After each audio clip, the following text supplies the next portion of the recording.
वह समय बीत जाने के बाद मैं इज़राइल के लिए एक नया विधान निर्धारित करूंगा। यह प्रभु की वाणी है।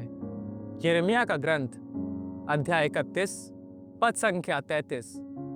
मधुरिम सुप्रभात मेरे प्रिय भाई बहनों, युवा साथियों और प्यारे बच्चों। स्वागत है आप सबको ट्रिनिटी क्रॉनिकल्स के वचन सन्मार्ग के इस श्रृंखला में। आज का वचन आहार यिर्मयाह का ग्रंथ अध्याय 31 पद संख्या 33। परमेश्वर का नया नियम हमारे हृदयों में उसका वचन का महत्व को दर्शाता है। यह वचन हमें परमेश्वर की अद्भुत योजना को दिखाता है, एक ऐसा संबंध जो केवल बाहरी रीति रिवाजों पर नहीं बल्कि हमारे हृदय के गहरे अनुभव पर आधारित है। परमेश्वर चाहता है कि उसका वचन हमारे भीतर हो, न कि केवल लिखे हुए नियमों में। आज की दुनिया में जब लोग धर्म को केवल बाहरी कर्तव्यों तक सीमित कर देते हैं, वह वचन हमें आत्मिक परिवर्तन की याद दिलाता है। परमेश्वर केवल हमारे परंपराओं या कर्मों को नहीं देखता, बल्कि वह हमारे हृदय को देखता है। जब हम उसे सच्चे मन से अपनाते हैं तो वह हमें पूरी तरह बदल लेता है।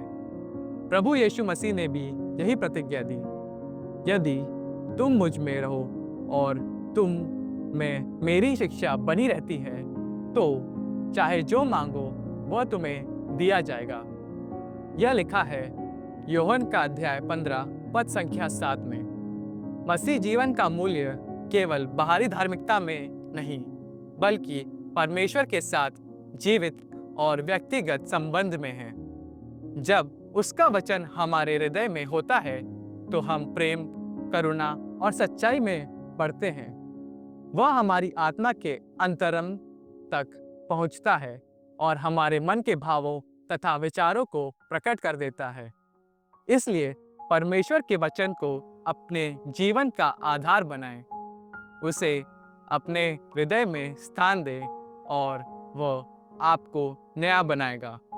क्या आप इस वचन को, जो जीवन और शाश्वत है और प्रभु की वाणी, इस पर भरोसा करते हैं? आइए कुछ पल हम इन वचनों पर चिंतन करें।